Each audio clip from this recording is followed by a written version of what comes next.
apparently this is quite alarming news, but it's not really that much news to me, because if you live in our once wonderful capital city that many now have been suggested is ruined under the mayoralship, of course, of Sadiq Khan, well, how is this news? Because wherever you turn, literally up and down the tube, there are posters telling you about how good, of course, diversity and inclusion is, and how we should welcome these people that arrive illegals, invaders, undocumented, without any checks, that are literally roaming the streets and tube platforms and bus stops right next to us. And apparently, though, we're all safe. But now, this, as ever, let me explain.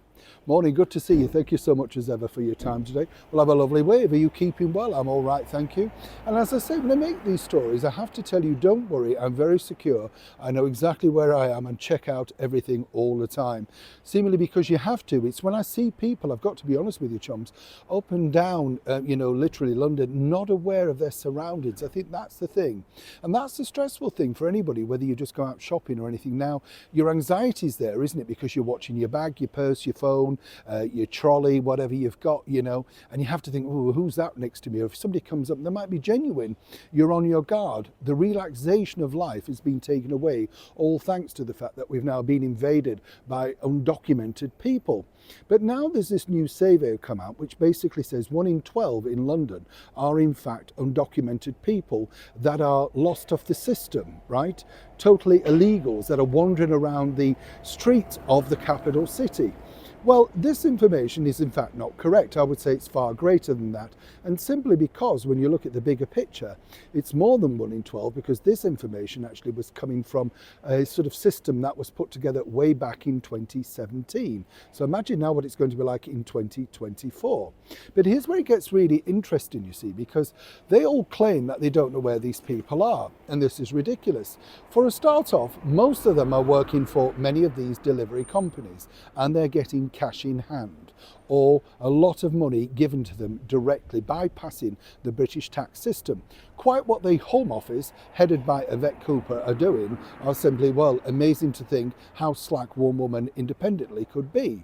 You see, if you book anything, literally, if you book anything online and you say get a takeaway, and that's not my thing, as chums know, I'm not into that. But a colleague told me this, that you're given much a name, from a person. So the person delivering it, say, could be called Eddie, or they could be called, Roberta or whatever, right? But when they turn up, they can barely speak English. They grunt and get you to sign or scan your card. That's the level that they give you. So how are these people with these English names unable to speak? Well, that's to mask it, of course, so they're all given these fake names. And this is not just in the delivery service, but all sorts of services now that you've seen up and down. Have you noticed, for instance, if you go in, particularly in London, in somewhere like the Marks and Spencers, the majority of the staff can barely hold an English conversation.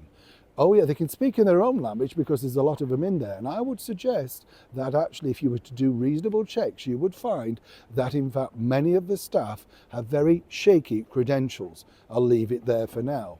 So when you see these shocking headlines like this, it's very easy. Just absolutely raid these companies that are delivering the foods that apparently none of us can afford up and down the capital city and in all major cities up and down the United Kingdom.